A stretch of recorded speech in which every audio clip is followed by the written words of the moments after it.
So, Bismillah ar-Rahman ar-Rahim. Assalamu alaikum wa rahmatullahi wa barakatuh, everyone. Inshallah, today we're going to continue the ayat. And of course, we left off with Surah Maryam right there, but we kind of jumped until ayah 76, even though we weren't supposed to be. But we jumped for the sake of actually staying with Hidayah, with going on with the Sunnah. So we're actually ثم ننجي الذين اتقوا ونذر الظالمين فيها جثية. That was the ayah that we left off on, and we mentioned that it was that the ayat were actually talking about how those that had turned away from Allah subhanahu wa ta'ala, how they were going to be لنحشرنهم, how by Allah, so لنحشرنهم is a form of an oath. So it's a form of an oath saying they will be for sure resurrected and joined. So there are two sections, and actually a couple sections and a couple stations in Yawm al-Qiyamah. Of course, al-Barzakh is the time between dunya and akhirah. So that's during the grave time. So when a person is dead, the time between the grave and the time there between the grave and akhirah is basically called al-barzakh, and then you're wasting your time. Now the second part is after al-barzakh, there's the time when people would be resurrected, coming out of their graves. But of course, coming out of the grave is not going to be like we would expect, where it's people jumping out of the grave and kind of like they were brought in the movies, and where somebody just wakes up from the grave, pushes out the casket and starts trying to figure out what's going on. No, it's actually not like that at all, because we will actually be grown just like plants, and the seed that we will be grown from is basically the seed at the end of the spine. So that's basically the little seed that we will be grown from, and then grown as plants. So when we would then grow, that's when Allah subhanahu wa ta'ala orders Israfil to blow the horn, and that's when the people will be yusaqoon, people will be redirected. So the malaika would be there in order to station and where they should be going, and redirecting them in different stations, in different positions, in different categories. Then once they are going into a different category, that's when the second part comes in, which is al-hashr. Al-hashr means to join and to gather somebody. So people will be gathered where they cannot run away. And the hadith actually explains that it's a white space where no one can actually run away from that area. And of course, during that time, which is al-hashr, after al-hashr comes another type of sirat, and of course al-hisab and the sirat. Now, which one actually comes first? From that point, that's when scholars had differences of opinions on which one comes first. So sirat or al-hisab, and then of course al-jannah or al-nar. Nas'Allah al-afwa wal-afiyah. So لَنَحْشُرَنَّهُمْ وَالشَّيَاطِينَ, so then they would be gathered. But the word hashara actually means to be gathered in an area where you cannot flee out from. That's what the word hashara means. So they will be gathered with the shayateen, that includes the jinn, that includes the different creatures, of course. ثُمَّ لَنُحْضِرَنَّهُمْ حَوْلَ جَهَنَّمَ جِثِيًّا.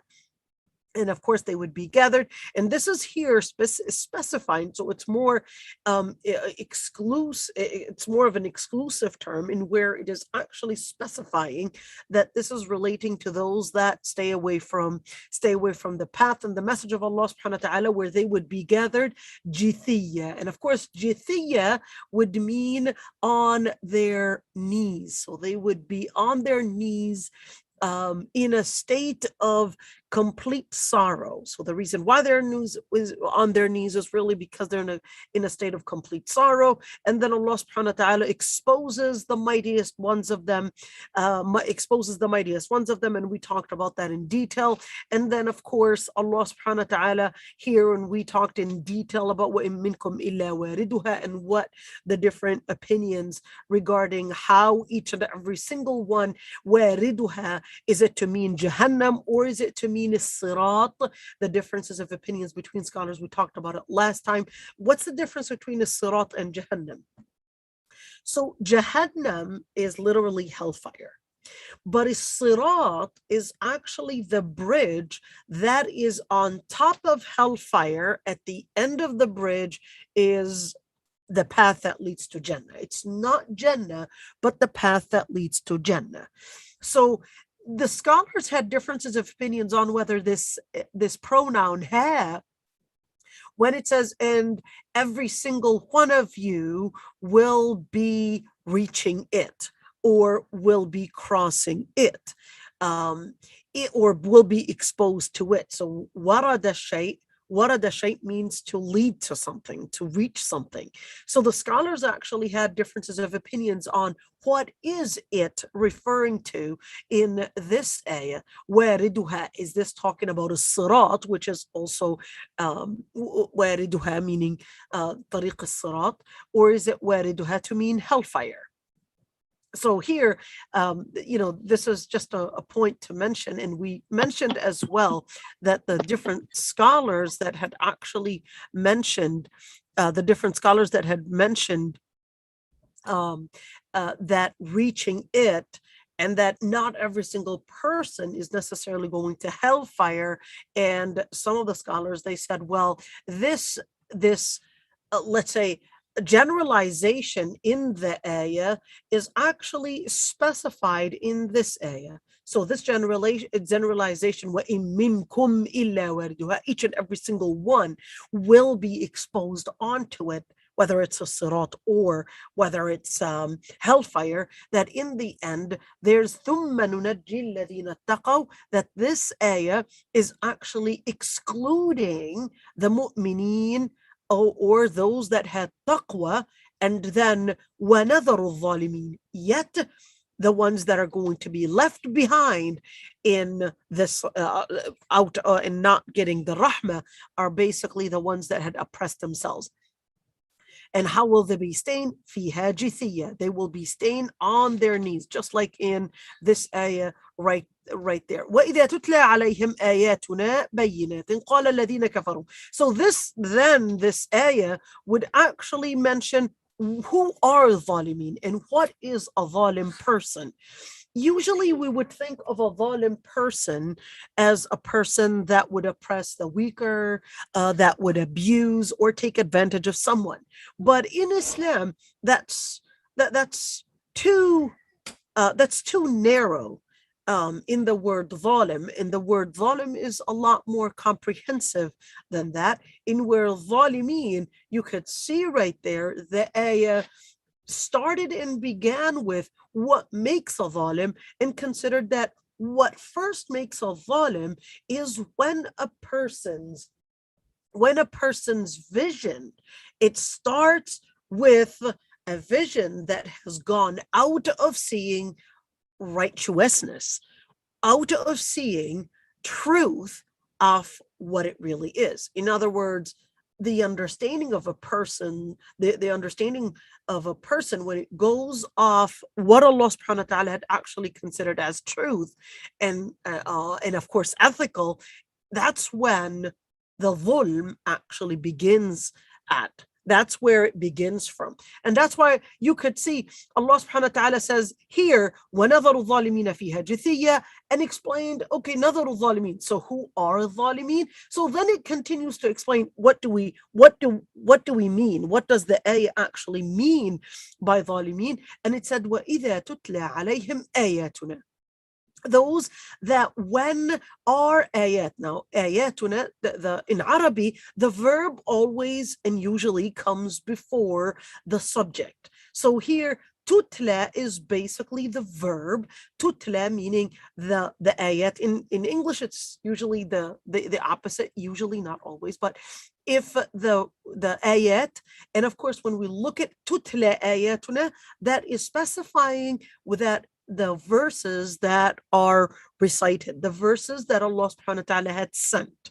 All right. So here you're looking at if the verses that if the when the verses are read to them, they're recited at them, bayinat, they are clear. And what is that actually telling us right there? So because the word ayah can actually have multiple meanings, the word ayah can actually mean a miracle. The word ayah can also mean sign. The word ayah can also mean a verse. So here it's specified that it's actually speaking about the hardest evidence that anyone can see, or the strongest evidence that anyone could see, which is basically the words recited.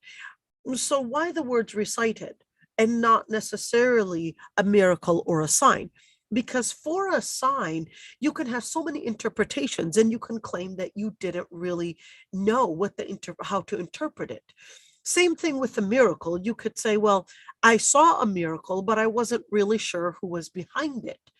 So Allah subhanahu wa ta'ala here is making it clear that the reason why they're zalimin is because the strongest evidence in clarifying a point is really in complete ayah, in complete information that was sent onto the prophets, where it was free of any ambiguity. And that's why it said bayinat, free of any ambiguity. And of course, the ayat contained a number of different things. The ayat contained, one, the philosophy of knowing what is haq, why you were created, which is the first part of al-Iman. And the second one is the part that relates to ethics, the part that relates amilu salihat, al-amal salih, it relates to morality. So when we look at ayati, that the word the ayat, we're actually talking about the verses that were sent. قال الذين كفروا للذين آمنوا أي الفريقين خير مقاما وأحسن نديا. I want you to guys pause for a second here, because when the verses were recited at everyone, الظالمين had one stance. What was their stance? قال الذين كفروا. What was their argument? الذين كفروا, those that had rejected the words of Allah subhanahu wa ta'ala, they said to the believers, أي الفريقين خير مقاما. What was their argument? They said, look at both groups. Which groups? The believers groups, the group of the believers and the group of the disbelievers. They said, which one of the groups is at a better status? So خير مقاما وأحسن نديا. So وأحسن نديا meaning at a better social status. So what did they want to say? They wanted to bring an argument that by having a better social status and a better political status, or a better, of course, financial status, that was an evidence that their way of life is a lot more prosperous than the believer's way of life. And therefore, and this is really common today, that a lot of Muslims would actually fall in the argument of, hey, look, the West is a lot more prosperous than the Muslim world, or the Muslim idea of economy, the Muslim idea of political or even social justice is all a failure. Look at the West and how prosperous it is. Look at the social justice. Look at the military expansion, etc. That would, of course, with the same kind of concept, would prove that liberalism is actually the most advanced way of life, and that those that are on the other side of economical or military or political let's call it disadvantages, are basically going to be behind, and that their only solution is to really was really to follow liberalism in order to get that advancement. So you could see right there, قال الذين كفروا, this is a very important, this is this is a very important note here, because when you look at our times, it's, again, I always say this, when you read the ayat, you just recognize that the arguments were at back then really the same arguments as today, and where, look at ahsanu nadiya, and where it's talking about the social status, khayrum maqaman, it's talking about a political status, it's talking about an economical status. And then when they would say, وَكَمْ أَهْلَكْنَا قَبْلَهُمْ مِنْ قَرْنٍ هم أحسن أثاثا ورئيا. So the ayah wants to respond to that argument that considered, hey, look at our economical status, look at our social status.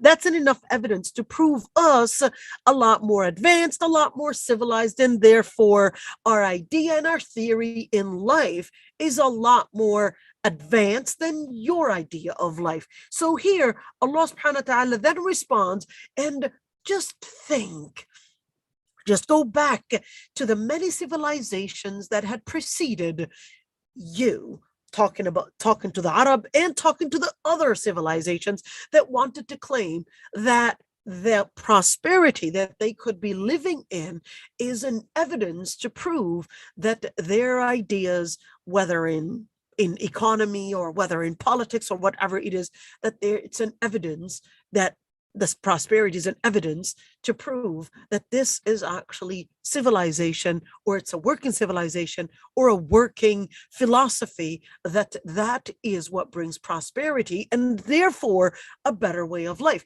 So Allah subhanahu wa ta'ala says, well, just think about it. The word وَكَمْ أَهْلَكْنَا is not here a question. This is not a question, but this is talking to you more of trying to bring you to think about it and really just ponder in it, and where it's more of an not a question, but it's telling you, well, think about it. How many nations that had preceded you and preceded you in many centuries, even many centuries that came before you, and those nations that had built civilizations that were ahsanu athatha. What is ahsanu athatha? That they actually had better wealth, they had better prosperity, and they even had better appearances. So when you look at ahsanu athatha, and this is of course because they said khayrum maqama, they actually claimed that they were in a better position because in an advanced position because they are actually politically more advanced or even socially more advanced. So here, Allah subhanahu wa ta'ala wanted them to look at with the same type of the shell, the outer shell that they wanted to look at. So Allah subhanahu wa ta'ala told them, well, think about it. There are many before you, nations before you, that actually had better athatha, better wealth, better materialistic goods. In other words, when you're looking at materialistic goods, you're looking at really things that fade away, and wariya, and they even had a better appearance. In other words, if you want to consider that an outer shell is what makes someone important, so Allah subhanahu wa ta'ala told them, you know what, yeah, sure, let's look at an outer shell. And the outer shell, they had better outer shells. There were many nations that preceded you that had better outer shells. They had better appearance, and they had even better goods, or they had better materialistic things. In other words, but then they didn't necessarily succeed, and they didn't necessarily have the power to flee from the power of Allah Almighty, because they were basically destructed. In other words, to think of prosperity or to think of goodness based on the materialistic things that you have surrounding you is not necessarily the evidence to prove that such a philosophy is better or not better. So how do we understand right now the Muslim world in where we're most of the times the third world, and most of the times at the end and probably at the very back of um, uh, the social economy and of course economical and political and military, all those different things. So how do we understand all that? Number one is that Allah subhanahu wa ta'ala created as part of the different things that surround us, sunan. What is a sunnah? A sunnah, think of it as a pattern. So Allah subhanahu wa ta'ala created different patterns. And if somebody were to use, somebody to mean a nation even, were to use those patterns, so you study hard, you work hard to understand a philosophical or a matter in physics or a matter in math, that's it. Or a matter in math or different matters, you work hard to understand it, you will be able to advance in that area. You basically leave that behind, you will be going through a degeneration. So this is the way that Allah subhanahu wa ta'ala created the world in. You would study hard in medical studies, you will get better and improve. So that is not an evidence necessarily that that particular person or that particular idea is necessarily proving that it is leading to morality, or it is leading to the advancement of man, because that's a separate thing. When we're talking about morality, it actually requires, and this is really important, because when we're speaking about morality, or the understanding of right and wrong, we may many times not realize that morality is actually based on your perspective in life. Your perspective in life is going to lead to how you define morality. And that's the same thing. And when we speak about morality, we're talking about righteousness. Allah subhanahu wa ta'ala always emphasize the importance of tawheed in when it talks about zalimeen, when it talks about dhulm. When it talks about dhulm, it's to actually mean transgressing the limit. So what is the limit? And that's why I said all this in order to get to what do we mean by limit. What do we mean by limit? What we mean by limit is really the limit that Allah subhanahu wa ta'ala had laid out. The limit that Allah subhanahu wa ta'ala laid out in terms of vision in life and why this world was created. Number two, what is the limit even in halal haram, and what is the limit even in morality, and even in the understanding of rights and human rights and animal rights and even your own individual rights. So that's why when you look at this philosophy that, or the argument that the ladina kafaru had laid out, well, let's look at what leads to better. It's really a better consequence. It's really similar to a lot of the arguments, whether it's David Hume or even Kant or even John Locke, when they laid out, well, if it leads to better, higher pleasure and it takes away the evil, then this should actually prove that this is going to be leading to a better consequence. And if it leads to a better consequence on an individual level and it becomes a universal level, that's enough evidence to prove that this is moral or immoral. So here, Allah subhanahu wa ta'ala is responding to it that that's not what you necessarily use as evidence or an argument to prove that any civilization is necessarily better. And that's the same thing. Look at the Fir'aun, the Fara'ina, or the Egyptian civilization, the ancient Egyptian civilization, the Aztec, and it's so many different civilizations, from Thamud, from Hud, from Salih, Al-Ahqaf, etc. All these different civilizations that had preceded, they too have a civilization that were advanced in studies, advanced in architecture, advanced in even social connections, or even in economical advancement, prosperity, and so many different things. So Allah subhanahu wa ta'ala says, well, wait a minute. قُلْ مَنْ كَانَ فِي الضَّلَالَةِ فَلْيَمْدُدْ لَهُ الرَّحْمَنُ مَدًّا. Here's the thing, is that the ayah didn't actually say the other argument that stemmed from this argument. So the ayah continued because there was another argument that they based it on. So they said, well, we are actually at a better position because we had mentioned social status and political advancement, so therefore we're better. And the other part is they said, well, not only that, but it's actually lasting longer. Look, this, of course, that is the Ladina Zalamu's argument, those that were transgressing the limit. Their other part of the argument in where they said, well, look, it's even lasting longer, and it's bringing in more and more one space. In other words, political advancement and geographic, geopolitical, what is the word? Authority, all right, advancement in from that sense, military, and of course economical, and of course social, and of course all these different things. So here, Allah subhanahu wa ta'ala says, well, don't necessarily think that longer time or wider space is necessarily an evidence to prove that you're actually doing the right thing. So Allah subhanahu wa ta'ala responds to the sub-argument, let's say it that way, quote unquote.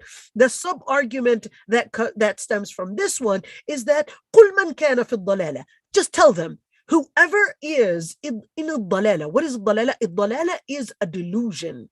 So an illusion leads to a delusion. So the illusion that they actually started out in was really that they went off il-wahi. Remember, you've got an argument. It's either going to be based on il-wahi, which is scripture, which is Allah subhanahu wa ta'ala, or the argument is going to be based on speculation, which is, different philosophies, speculation, trying to infer different arguments. And you've got the third one, which is based on pleasure, which is based on hawa. Of course, whoever studied philosophy knows that whether it's John Locke or others, and considering that, hey, if it leads to pleasure, then advancing pleasures and increasing someone's pleasures is an evidence to prove that something is good.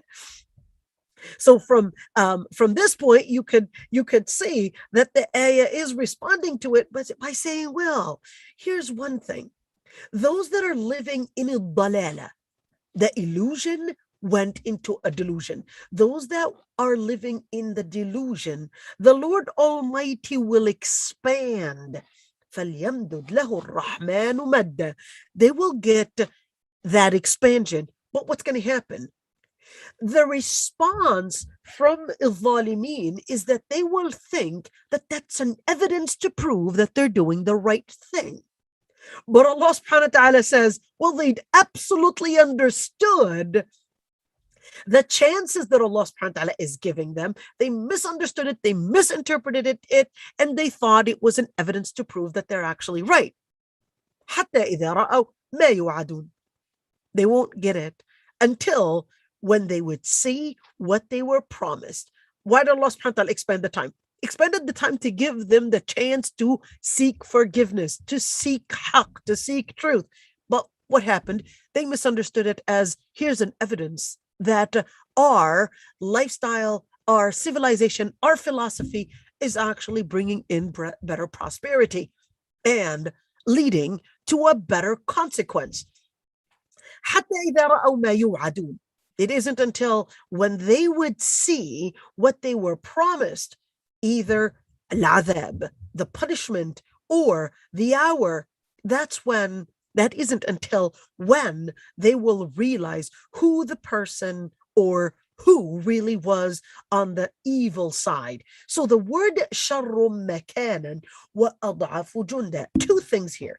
So So number one is that, so here it's talking about حتى إذا رأوا ما يوعدون إما العذاب وإما الساعة. So here's the thing. When you look at إما العذاب وإما الساعة, is العذاب relating to الساعة? Is it so that, let me first explain this. So العذاب is basically pain, torture, punishment. وإما الساعة, or الساعة. الساعة is the last hour, the hour, and of course it's a metaphor to mean judgment day. So the scholars actually had differences of opinions on whether إما العذاب, so it isn't until that they would see what they were promised, either العذاب or the last hour. Is العذاب relating so that they would continue? I'm going to give you the different interpretations. So that they will continue with their way of life, their philosophy, their way of life on social justice and all blah, blah, blah, all those different things in morality. They will continue until they realize the torture. In other words, until they realize, what did we get ourselves into? And then they're going to amend the different understanding and the different philosophies. And just like today, for example, they're right now, all of a sudden, LGBT became something that is ethical, and you have to support them, and you have to put in all these different laws in order to be inclusive, in order to respect their natural whatever, blah, blah, blah, all these different things. So it isn't until they would see the outcomes in where it will bring in an outcome that will be adab, that will be harmful, that will be leading to evil things, that will lead to harm. So here, imma al-adab. That's the first interpretation. So al-adab is actually, they won't realize that what they were doing and the philosophy that they carried was wrong until they actually get to the harm, the implications of that wrong path or that wrong way of life. So it's just like, for example, when not only the LGBT, but many, for example, we would see people, they would be drinking all their life, and then they won't leave drinking until they start getting kidney and liver issues, and that's al-adhab right there. That's the only time that they recognize that their way of life was going the wrong direction. Smoking, whatever it is. So that's the same thing, zina, and then it isn't until they start going encountering STDs is when they realize, hey, my way of life was going the wrong direction. So this is one interpretation. The other interpretation is that no, al-adhab or as-sa'a is actually referring to al-adhab during Isa or during Isa. So that is the torture on Judgment Day. They wouldn't recognize until they see the torture or they see the last hour. In other words, they might even not realize. So that the second opinion actually said, well, when they get to Judgment Day, they will not even recognize, because yes, they were always, when they had actually seen the torture, they would say, well, this is not relating to us. We were doing the right thing all our time. All our life we were doing the right thing, until they would recognize that no, they were the ones that were involved, and they were the ones that were going to be included in this. And that's when the sorrow, and that's when all the different feelings of shame, may Allah subhanahu wa ta'ala keep it away from us and you. So imma al-adhab wa imma as-sa'a, so that they won't recognize until they see the adhab or even the last hour. That's when فَسَيَعْلَمُونَ. I want you to look at the word fa and sa ya'lamun. It didn't say sayalamun, it said فَسَيَعْلَمُونَ. What's the difference? So the fa, this fa is basically called the sababiyya, or actually not a sababiyya, but this fa is telling you, well, that relating to that. I don't know what it's called in English. So what does that mean? So it isn't until then that they would recognize. And with the type of recognition is actually to the state of ilm. What is ilm? there's a different levels of ilm al-yaqeen, or of course the different levels of ilm, in where they would absolutely recognize to the point that they will not doubt man huwa sharrun makana. Then that's well, they will not have the least doubt who really is sharrun makana. Why did it say sharrun makana? The word makan means place. But of course, it wasn't referring to place per se. This was actually talking about not makan to mean place, but this was talking about makan to mean status. All right. This was talking about status and not place. So that's when, yeah, there you go. Causation, absolutely. But this is actually not causation, Rania, because this fa is not sababiyya right there. فَسَيَعْلَمُونَ, this is more of it will lead to them to know. So this is not sababiyya, but this is actually that it isn't until then they will recognize. All right. So yeah. Okay. So man huwa sharrun makana, right there. Like I said, makan, this is a metaphor, not to mean place, but this is to mean status. So that's when they will realize that who is on the evil status. Why did it talk about evil? Wait a minute. Who said evil? So the reason why it was actually talking about sharrun makana was, go back right there. What was it talking about? It was really responding because الذين كفروا were actually saying that the argument that they had a better status by looking at, of course, we mentioned earlier, what political, economical, all these different statuses was an evidence to prove that they were right. So here, Allah subhanahu wa ta'ala is going back to tell them, well, now that you recognize, one, the previous nations, two, that you recognize how this had led, in other words, your way of life, whether that was based on speculation or whether that was based on desire, and how it led to wrong decisions, and the effect and the harmful effects were on the community, on the individuals, and eventually it actually costed a lot, in where they were actually in a worse situation, because number one, their vision of life has gone wrong, which is iman in their aqidah.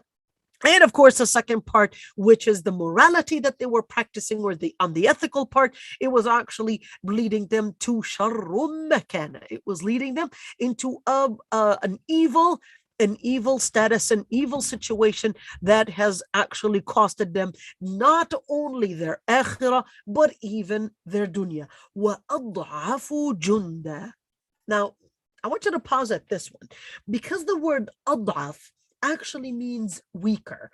Ad'afu junda, the jund is basically soldiers, but this is not talking about soldiers. So this is not talking about soldiers and no soldiers in the whole issue. This is actually talking about less support, a weaker support. But of course, here it was letting the kuffar actually know that their argument actually has no support to support them in, one, by looking at first the argument itself, and two, the consequence that it leads to, and what consequence it leads to. So here the Quran is basically telling us that, hey, whenever we look at any argument or any ethic, the way we would scrutinize any philosophy, you need to look at the foundation, the epistemology of it, and this is really important. See, a lot of the Muslim students, especially in the West, and of course right now even in the East, always look at liberalism and think of it that it's actually based on science, and not realizing, and of course that's because liberalism and atheism wanted to market themselves, that it's actually based on science, and that scientism and science is basically what and how they would base morality and ethics in. not realizing that if we were to, what is the word that I could use, to analyze and break down the elements of liberalism, it will actually take us to nothing but different individuals and different philosophies. And of course, in the end, it becomes these political lobbying that is really basing different things on pleasures. So what do we get? We go back, and this takes us back to the epistemology in how we look at one, the aqidah of it, the aqidah and what it actually stands on. So always, whenever you want to discuss any philosophy, liberalism, feminism, all these isms, don't be afraid of those isms. It may seem like it's, oh, I can't discuss this, but wallahi al-azim, break it down, and all you will see, it is either going to be, if it's based on wahi, it's haqq. If it's based on speculation, they're going to continue and continue, because they're going to go from speculation, they're going to be sharru makana. The argument is going to lead more and more into evil, and the argument is going to be adhafu junda. It's not going to have that support. And of course, when you look at adhafu junda, the word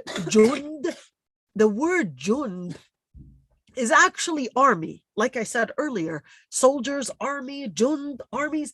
So, but here, we usually think of any idea as having power. So this ayah is actually telling you, don't be weakened by what appears on the outer shell as if there was an army supporting that idea. You will see that they're actually sharru makana.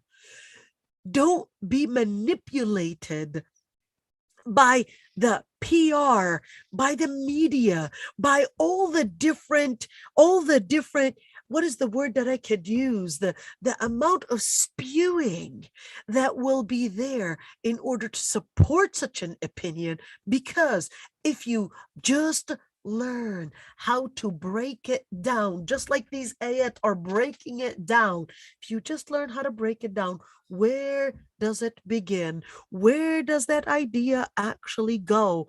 Where does that idea actually stem from? Where is it leading us to? That's when you'll be able to recognize that it's either speculation, hawa, pleasure, and just pleasure motivating that idea, or if it's wahi, you will be able to recognize that it leads to haqq, and it leads to justice. وَيَزِيدُ الَّذِينَ اهْتَدَوْا هُدًى. As for those that stand on guidance, they will actually be increased in guidance. Same thing with philosophy. When we look at, if that philosophy is actually starting from a base, the epistemology of it is actually wrong, it's not wahi, you're breaking it down, and it's not wahi, it's speculation. And so even though they might actually market it as if it's actually science, but in reality it's just speculation, they might market it that way. But Allah subhanahu wa ta'ala is telling you, break it down. All right, and that tells you, يَزِيدُ اللَّهُ الَّذِينَ اهْتَدَوْا هُدًى. Allah subhanahu wa ta'ala increases those that are on guidance. He will increase them in huda, in guidance. وَالْبَاقِيَاتُ الصَّالِحَاتِ خَيْرٌ عِنْدَ رَبِّكَ ثَوَابًا. And the remaining part of the deeds. So in other words, الباقيات الصالحات, I did actually go in detail about الباقيات الصالحات in Surah Al-Kahf. So I'm going to leave that one out. والباقيات الصالحات. So generally the good deeds, they bring actually baqiyat. The good deeds actually brings in salihat, actually brings in good results. You may not necessarily see it right away. That's where when we're looking at when we're looking at understanding the result. It could be in the akhirah or it could be in this dunya. خَيْرٌ عِنْدَ رَبِّكَ ثَوَابًا. Some things you may not get to see the result of those good deeds. And that's why the result of some of those good deeds you may not see in dunya, but on Judgment Day, عِنْدَ رَبِّكَ ثَوَابًا. You will get عِنْدَ رَبِّكَ. I want you to look at the word عِنْدَ رَبِّكَ. عِنْدَ رَبِّكَ ثَوَابًا. You will get the word ثَوَابًا. The word ثَوَاب actually means a reward. But here's the thing. When you look at the word عِنْدَ رَبِّكَ, it's really beautiful. Because the word عِنْدَ means near. So what does that mean? الباقيات الصالحات, the remaining good deeds, the good deeds that you may not have seen the result of those good deeds in dunya, عند ربك. They're actually عند ربك. They're actually near your Lord Almighty. You may not see their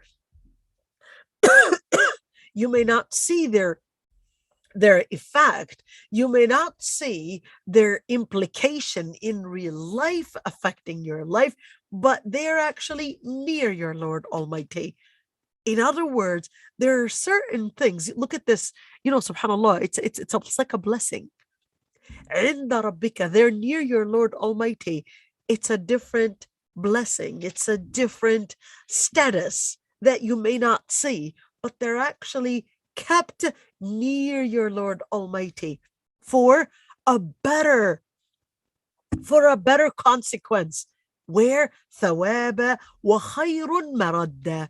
Thawab, there's another reward for them, and there is another. The word maradda is actually consequence. Now think of that part in where we were talking about consequence. We were talking about an argument earlier, what proves an argument right or wrong. And of course, the kuffar were saying, hey, it brings us good, etc. So here Allah subhanahu wa ta'ala says, wa khayrun maradda. What does that mean? So khayran maradda, scholars actually had differences of opinions on, is this referring to al-akhirah, which can actually refer to al-akhirah, in where khayrun maradda, well, anyways, Jannah is basically the best in al-aqibah, the best in the consequence, the highest level of any payback that you can get. The other scholars actually said khayrun maradda is actually referring to the good deeds. Why did they actually say that? Well, they said in the context of trying to refute the argument of the kuffar and telling them, hey, the argument that this is leading to a better life is here. It's leading to adhab. It's going to lead to more harm. It's going to lead to more problems, social problems, economical problems, and the list goes on and on. So here, it actually just summarized it and said, well, الباقيات الصالحات, the good deeds, in other words, tawheed, when your foundation is right, al-iman, and al-amal al-salih is all, in short, is actually going to lead to a better consequence. So, الباقيات الصالحات خير عند ربك. This is a different interpretation here. الباقيات الصالحات, what is remaining in all of this argument is that is salihat. What remains out of this is really the righteous deeds that Allah subhanahu wa ta'ala had chosen to be righteous. In other words, it's not my decision or your decision of what makes something righteous. It's really Allah subhanahu wa ta'ala, khayrun inda rabbika. He's the one that chooses. He's the one that chooses what makes an act pious or not.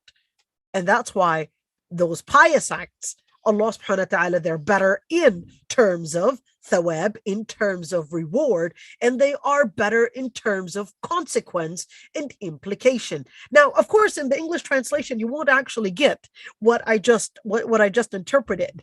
All right. in the English translation, it's just going to say, and it will increase, and Allah Almighty will increase those that are guided guidance, and the good deeds are better in near your Lord Almighty in terms of thawab, in terms of reward, and the better consequence. But that's actually missing out on a lot. So when I interpret it in different ways, I'm just trying to interpret what different scholars of tafsir had actually laid out. I'm not going to use their terms of saying, well, if this is hal, this is what it means. If this is mubtada thani, if this is mubtada awal, that's going to be too confusing. So I'm just trying to summarize their interpretations and how they looked at these ayat. So let's continue. What time is it? 6:56. Okay.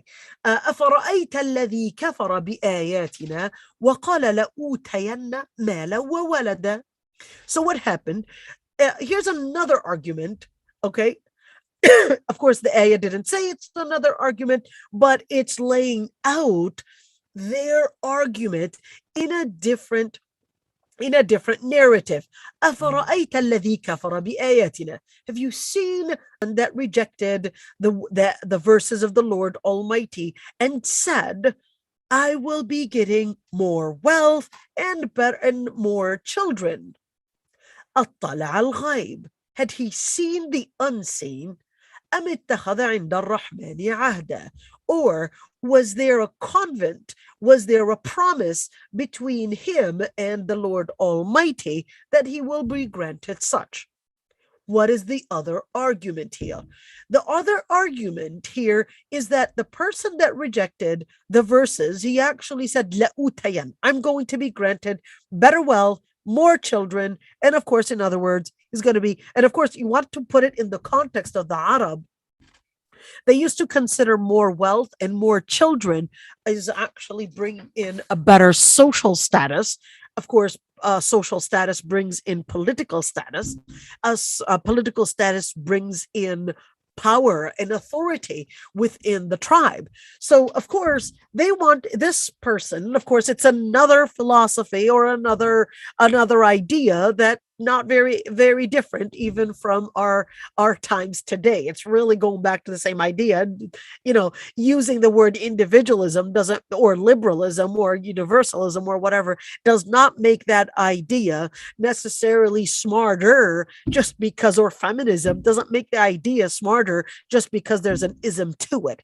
Really, those ideas go back to the same kind of philosophy. Really, please don't get scared from these ideas. It's just another form of trying to, I would say, bring in a connotation that it is somehow smart. It is based on science. It is based on human rights and freedom. So don't get scared of those ideas. They really come from the same pot that al-Kuffar had used previously. All right. So what are they saying? So they're actually saying, لَأُوتَيَنَّ, I will be granted more wealth and more children.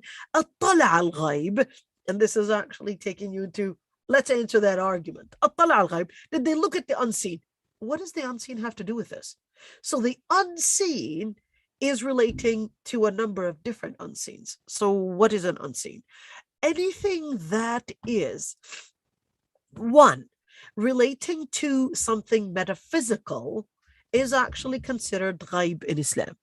So what is metaphysical? Metaphysical, it's not a scary word. It means beyond nature. All right. Beyond nature, beyond what you could see, beyond what you could feel. This is metaphysical.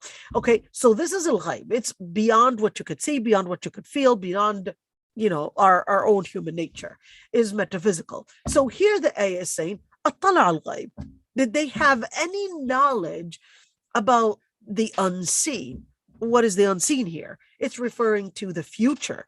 Did they have any knowledge from the future? Or did this person take a promise from the Lord Almighty? What does the promise from the Lord Almighty have to do with this? Well, here's the thing, is that a lot of الذين كفروا, they would put and lay out the argument that we will be expecting based on inference. So they would infer that, hey, my way of life is better, therefore I'm expected to have a better quality of life. All right. My way of life is better. I'm supposed to be having better quality of life economically and even socially. And therefore, economical and social quality of life leads to political authority. And of course, therefore, I should be meaning I should be living on the better side of philosophy. I should be living on a better side of life. And therefore, the future is all mine. And therefore, you, as a Muslim living on the other side of power, that would actually mean this is the end of your future. You see that future part? So that's why it said, "Attala al-ghayb." Do you really see? Did you really have the power to see the future? And therefore, you had speculated that by having this data, that you are somehow on the better side. اطلع الغيب أم اتخذ عند الرحمن عهدا. Or how on did you have a promise? Did the Lord Almighty promise you that you will indeed have a better quality of life? Or is this something that you were thinking? In other words, not because you said so, it doesn't mean so. Because certainly you did not have any information from Allah Almighty that you have better quality of life and that you are actually on the right side of life. And definitely you don't really know the future of what you thought was an evidence to prove that you really are on the better quality of life, and therefore your expected future is that you're going to be prosperous, and therefore the end of Muslim or Islam, or even those that are calling on to the different type, let's call it this way, of tawheed, of course, or deen, or even uh, ethics. And it's so sad, you guys. Believe it or not, when you look at the word human rights, that wasn't used until 1948. Can you believe that? You know what that means? It doesn't mean that they didn't necessarily believe in human rights. I mean, every single nation believed in human rights, but to actually and of course, even Hitler believed in human rights, but they didn't use the definition of human rights, but he actually considered what is human is basically, the certain kind of race is human, and the other people are not part of this human race. But it's not really different from today either, in where a certain race gets to define human rights, or a certain idea or a certain philosophy or a certain group of people get to define what is human and what is ethical and what is not ethical. And then it becomes, of course, that's why you see different liberal thoughts actually on the rise, and we're being indoctrinated that that is human rights, that is truth, that is what ethics, and that is what social justice looks like. And without us realizing, كلا سنكتب ما يقول ونمد له من العذاب مدا. So in the end, كلا, the word كلا, I love it. The word كلا actually means two things. So the word كلا can mean verily not. So what that means, it's basically refuting all this and saying, nay, absolutely not, impossible. Or it can mean kalla, that instead of looking back, it's actually looking ahead. Kalla, no, سنكتب ما يقول. So not سنكتب ما يقول. We will record, write what they are saying. ونمد له من العذاب مدا. Now I want you to look at this one. ونمد له من العذاب.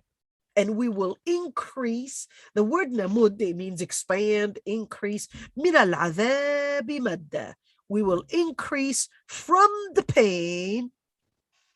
مدا, this is مفعول مطلق.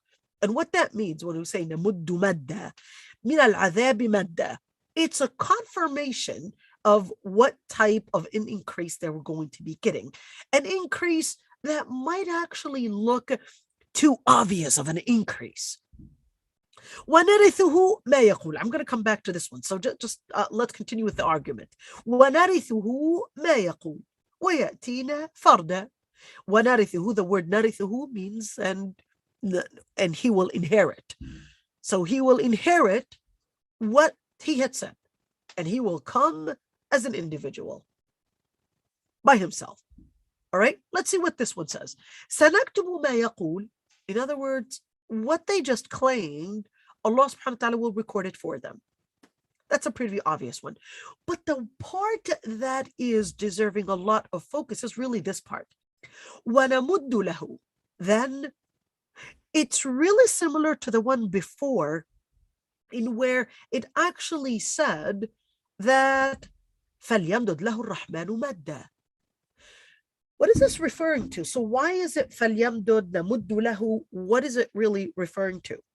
نَمُدُّ لَهُ means indeed that there will actually be an expansion in time and probably even in place.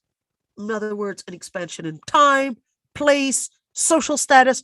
There are going to be so many expansions that they might actually think that's an evidence that that type of philosophy or that way of life is actually leading to prosperity. And this is very, this is really hard to think about. Why? Because as human beings, we usually think that that if, in physics even, we would say, well, I've tried this and it worked and it led to a positive consequence, therefore it should lead a positive, therefore it should be right. Just like John Locke's theory, or even Kant's theory, and where, hey, we tried it and it worked and should lead to better pleasure and therefore it's right, and let's do it on a universal level. And you got Descartes and all these different imperatives, categorical imperative and universal, all these different things, and then they'll tell you, well, here's our evidence to prove that it's working. So Allah subhanahu wa ta'ala says, وَنَمُدُّ لَهُ, will increase, will give them more and more and more time. مِنَ الْعَذَابِ. But then the ayah tells you, there's an increase. What's going to happen is that when they had actually decided to take the wrong path, the path gets longer and longer and longer. They took the wrong path. But the longer the path, it becomes a longer and more delving into the pain. Delving into the pain actually takes longer treatment. And this is really important to consider, even when we're talking about tazkiyah. When I don't know, I guess I'm traumatized by going to prisons and being a chaplain in prisons many times.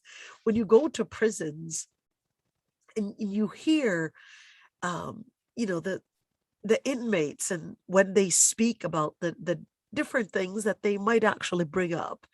We're not supposed to be sharing what some people had actually told us, but when, they would bring up so many different things. And of course, the bigger the crime, there are certain crimes that, there's a totally different thing, and the implication and the effect that it has on the heart.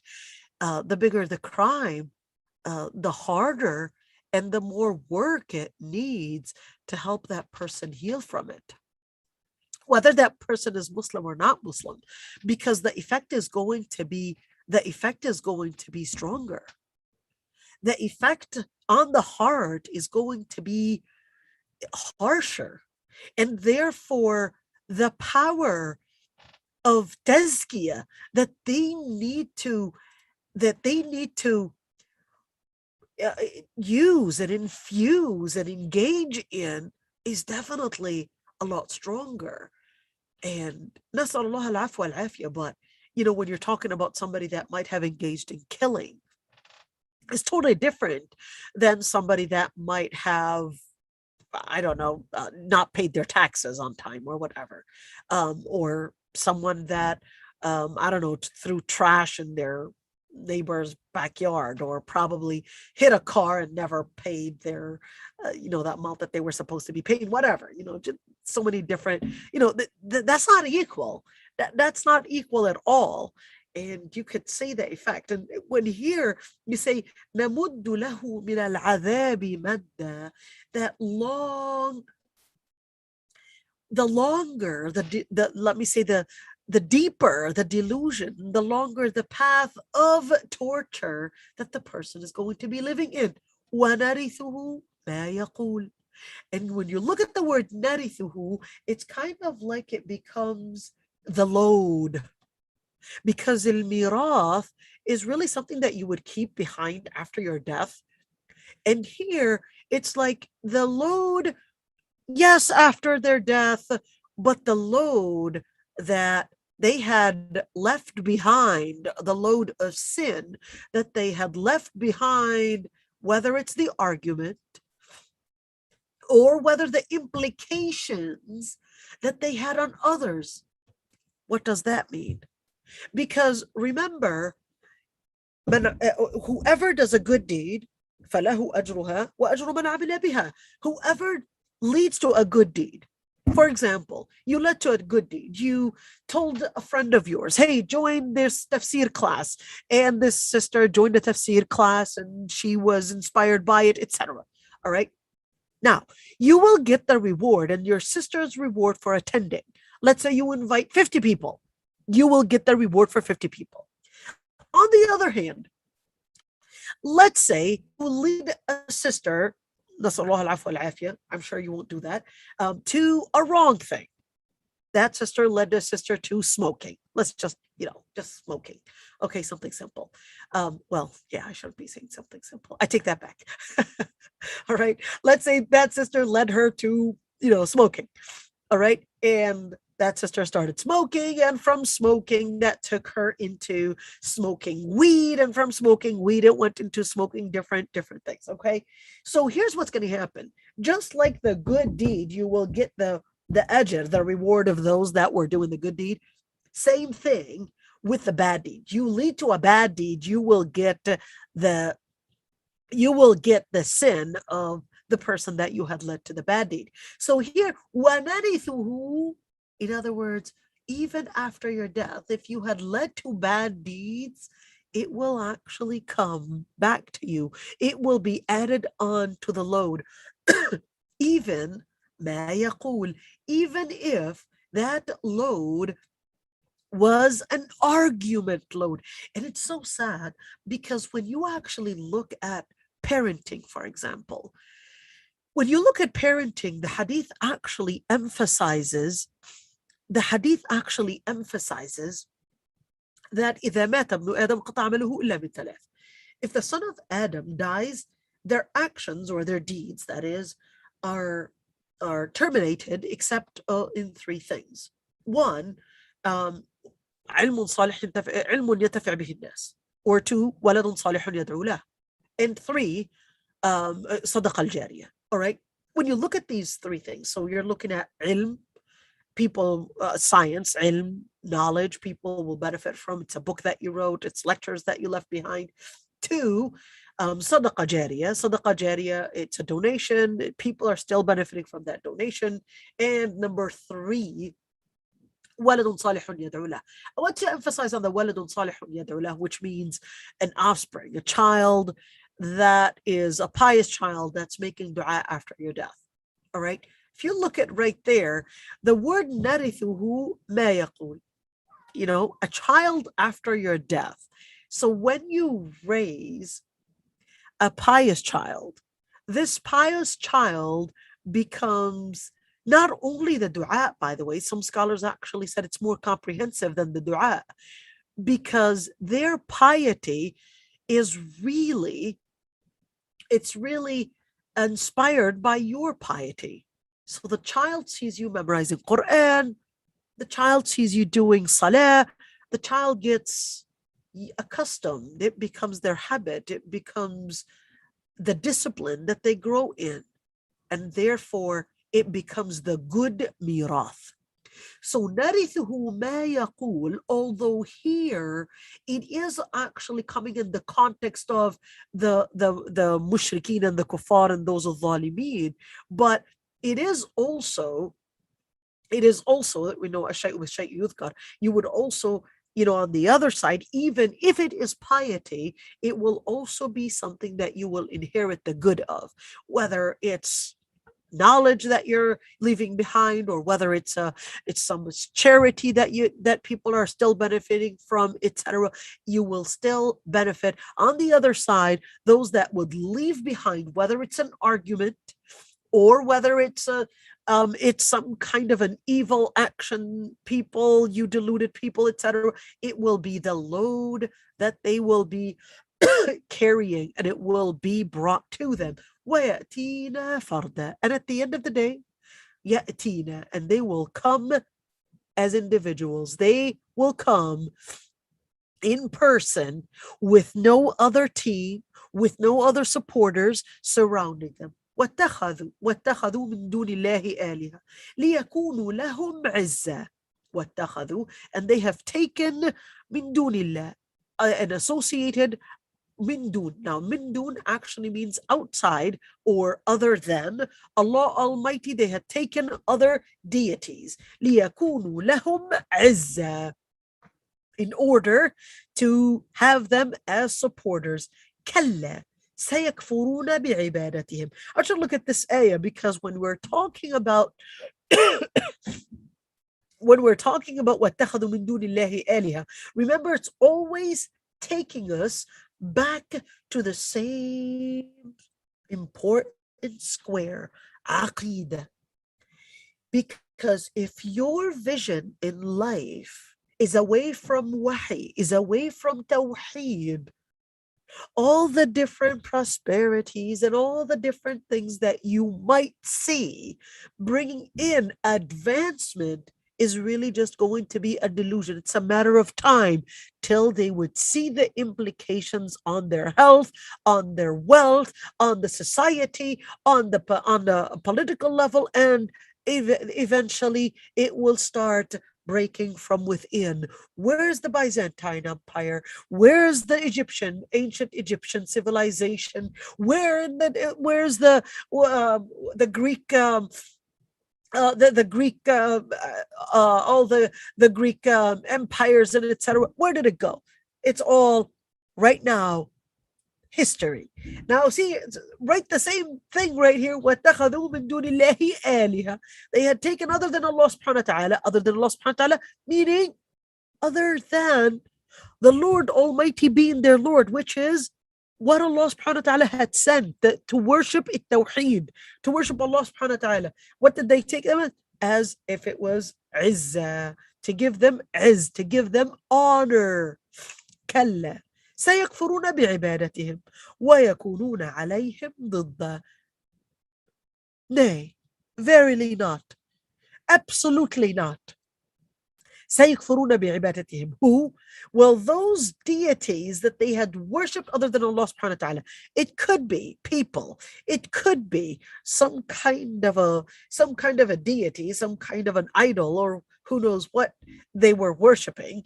In the end, they will be brought back to life, and these deities will actually deny that they were سيكفرون بعبادتهم. They will deny that they were even worshiping, or they were ordered to worship them. وَيَكُونُونَ عَلَيْهِمْ ضِدًّا. And they will be عَلَيْهِمْ ضِدًّا. They will be their enemies.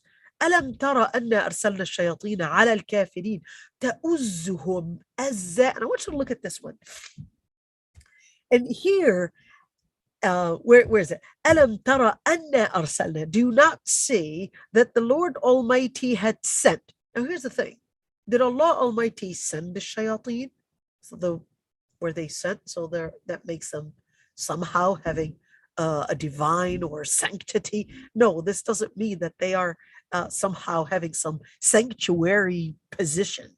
All right, here arsalna could mean that they were, one, it can mean sent. It could also mean given the power. All right. They could also mean given the power. So الشياطين were given the power على الكافرين. They were given the power on the kafirin. But here's a, so wait a minute. I thought they don't have any power on the kafirin. So why does it say that they were given power on the kafirin? What is the power? Let's continue the ayah to know the power. تَأُزُّهُمْ أَزَّا. What is the power that they would have? The power is really to manipulate them to do wronghood. In other words, do they really have power to force them to do something that they don't want? No. They don't have the power to control you to do something, but they have the power to manipulate you, which is al-waswasa. There are different levels or powers that the shayateen would actually have. The power to do waswasa, to do al-azza, which is a form of waswasa, to also do a form of al-ighra, a form of al-ighra, which is a form of manipulation, etc. But that doesn't mean that they actually have the power to control. Hey, what about the people that would actually be, what is the word? What is it? Exorcism? Yeah. What about that? Now that's probably a different topic to discuss. Is it real? Inshallah, we'll talk about it some other time. So, inshallah, we'll continue next week. I know we really exceeded our time. So, if there are any questions, I would be really happy to answer questions, inshallah. So, if you would like to unmute yourselves, go ahead and unmute yourselves. And inshallah, we'll continue next week. So, here, فَلَا تَعْجَلْ عَلَيْهِمْ إِنَّمَا نَعُدُّ لَهُمْ عَدًّا. We'll continue there next week, inshallah.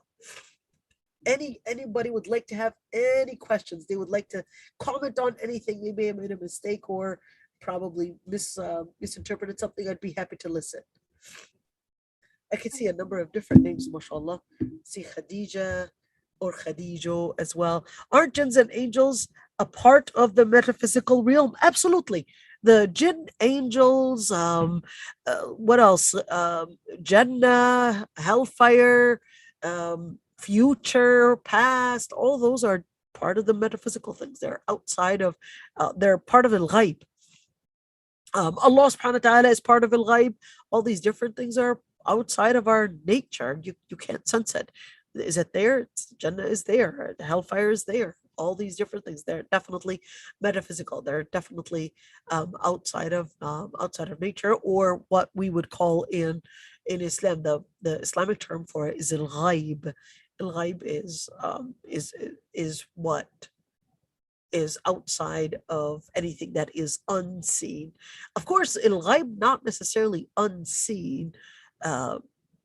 Anything that you can't feel, anything that you can't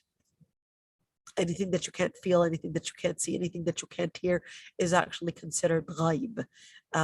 But the scholars in Tafseer or Lugha Arabiya, or the scholars in Sharia would say what you can't see, but it's not necessarily what you can't see, even what you can't see, what you can't hear. In other words, the things that you don't recognize by your mental or the mind learns through touching, seeing, tasting, all these different things. That's how we recognize the world around us. But of course, what makes something ghaib is really when it's outside of these senses. So we use a different form, which is al-wahy, to know about these things that we as human beings recognize they're outside of our nature to process and to learn about. Can someone tell if a disbeliever is causing someone waswasa? Hold on. Can someone tell if a disbeliever is causing someone waswasa? Well, waswasa, there are two things here. If the person is feeling the effect of fitna, there are two different things. There's the shubha and there's the shahwa. What's the difference? Shubha is relating to aqidah. So what does that mean? Shubha is relating to misinformation, is bringing in misunderstanding, is bringing in some kind of confusion in aqidah, that would relate to shubha. So it's bringing in an effect on your understanding in aqidah. A shahwa, on the other hand, that's relating to fitna, that relates to pleasure. So your friend tells you, hey, I've got a beautiful picture for you to look at right there, and showed you um, an image that was not appropriate, for example. So that's relating to shahwa. All right. Or probably told you, hey, try, smoking this or whatever. So that's relating to shahwa. All right. And then the person gets high and then becomes, addicted to it, etc. So can they cause waswasa? If this is part of al-wiswas. So al-wiswas is any type of delusion or attraction that the person might actually bring, whether it's a jinn or ins, in where they might bring in a shubha or a shahwa. They might bring in a delusion on the thought, or even an illusion, a delusion in action, or an illusion in thought. So think of it that way: an illusion in thought and a delusion in behavior. Um, if I play an instrument, would that be considered a sin? That's a big question. Oh, music is a huge question. That's a very huge question. Should I answer it? Man, that's a very huge question. Okay, I'll answer that question. But wait a minute. We definitely need to, let's do this. I'm going to first stop this, and then